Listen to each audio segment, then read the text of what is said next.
બરાબર.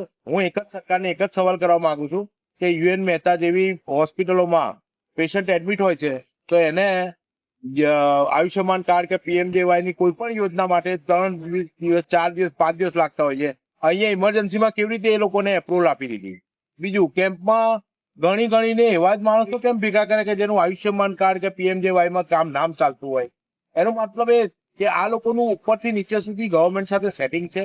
સેટિંગથી જ બધું ચાલતું આવ્યું છે. એ અમને ધ્યાનમાં આવી ગયું છે આજે. બરાબર, બધું કમ્પ્લીટલી સેટિંગ છે. અને હવે અમે હોસ્પિટલ કેર કમિટી આમ આદમી પાર્ટી હવે નવો મુદ્દો અમે લેવાના છીએ કે ડોક્ટર નથી પણ પ્રાઇવેટ હોસ્પિટલ ખોલીને બેઠા છે. એવા જેટલા બી સંચાલકો છે એને કયા પેરામીટરથી હોસ્પિટલની પરમિશન આપવામાં આવે છે. બીજું, આજે મેડિકલ કાઉન્સિલ જાગ્યું છે. બરાબર, આના પણ મેડિકલ કાઉન્સિલનું રિઝલ્ટ મને ખબર છે. કારણ કે મેડિકલ કાઉન્સિલ કોઈ બી જાતની સાબિતી જોયા વગર ક્લીન ચીટ આપી જ દે છે. બરાબર છે. એટલે 10 દિવસ કે 15 દિવસ પછી મેડિકલ કાઉન્સિલ આ લોકોને ક્લીન ચીટ જ આપવાની છે, એ મને ખબર છે. કારણ કે મેડિકલ કાઉન્સિલનો જે બી છે પર્સનલ અનુભવ કરીને બેઠો છું. બરાબર, મેડિકલ કાઉન્સિલ ખાલી નામનું છે, કોઈ એનું કઈ છે જ નહીં. કોઈ શક્યતા તમે ચેક કરો, કોઈ હા એમાં કદાચ કોઈ રિટાયર્ડ જજની પેનલ બેસાડો કે કોઈ સારા એવા વકીલની પેનલ બેસાડશો તો એમાં કદાચ ન્યાયની આશા રાખી શકાય. બાકી મેડિકલ કાઉન્સિલ આ લોકો સાથે કોઈ ન્યાય નહીં કરે. અમે અત્યારે હાલમાં અહીંયાથી સીધા એમના ગામ તરફ જઈએ છીએ. જ્યાં બનાવ બન્યો છે, બોરીસણા ગામ, કડી તાલુકાનું ગામ છે, ત્યાં અમે જઈ રહ્યા છીએ. ત્યાં જોઈએ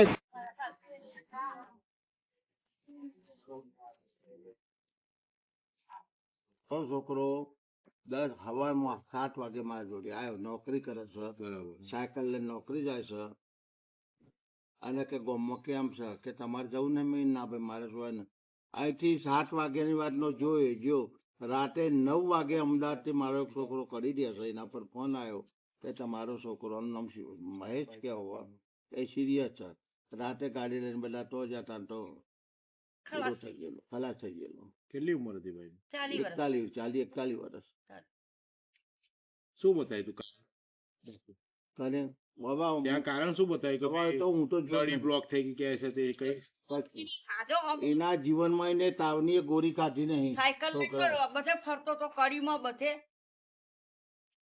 કડી જવું હોય તો કોઈ દિવસ બસમાં નહીં બેઠો તો આ સાયકલ પડી, સાયકલ લઈને જ જવાનું. કલોલ જવું હોય તો સાયકલ લઈને જ જાય.